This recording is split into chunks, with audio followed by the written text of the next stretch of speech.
Danes se v državnem zboru začenja obravnava družinskega zakonika. Predvidena je 7-urna razprava. Na svoj način se v javno diskusijo o družinskem zakoniku vključuje tudi Slovensko sociološko društvo. Zakaj? Zato, ker je bila javna razprava o predlogu novega družinskega zakonika, ki ga je Ministrstvo za delo, družino in socialne zadeve predstavilo oktobra lani, večinoma burna in pogosto čustveno nabita. V njej so se bolj redko opirali na dognanje sociološke stroke. Še več, rezultati nekaterih raziskav z tega področja so bili popačeni oziroma zlorabljeni.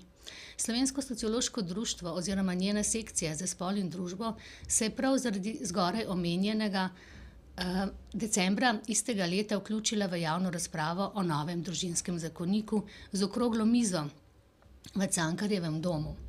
Na njej smo poudarjali, da so novosti, ki jih zakonodajalec vnaša v nov družinski zakonik na področju razumevanja družine, starševstva, partnerstev in zakonske zveze povsem v skladu z dognanji sociološke stroke.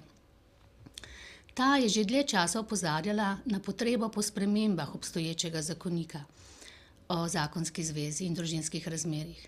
Sociološke raziskave z tega področja so dlje časa opozarjale na to, da obstoječi zakon ne upošteva oziroma ne izenačuje vseh družinskih oblik, v katerih živijo odrasli in otroci. Takšno redukcionistično razumevanje starševstva, zgolj biološkega, povzroča tudi pravno nereguliranost položaja socialnega starševstva, ki je vse bolj prisotno v družbi. V Slovenskem sociološkem društvu s pričujočo izjavo ponovno poudarjamo, da predlog novega družinskega zakonika uvaja širšo, inkluzivno definicijo družine, ki samo pravno regulira že dlje časa obstoječo prakso vsakdanjega življenja. Sociološka stroka tovrstno inkluzivno definicijo konsenzualno sprejema, saj je v njej osnovna premisa družine starševsko razmerje med otrokom in odraslo osebo, ki skrbi za otroka. Raziskave namreč kažejo, da ni pomembno, ali je starševsko razmerje z otrokom biološko ali socialno, pač pa je pomembno skrbstveno razmerje. Da spol in število staršev ne igra ključne vloge pri zagotavljanju otrokovih dobrobiti, pač pa je pomemben predvsem kvaliteten skrbstveni odnos.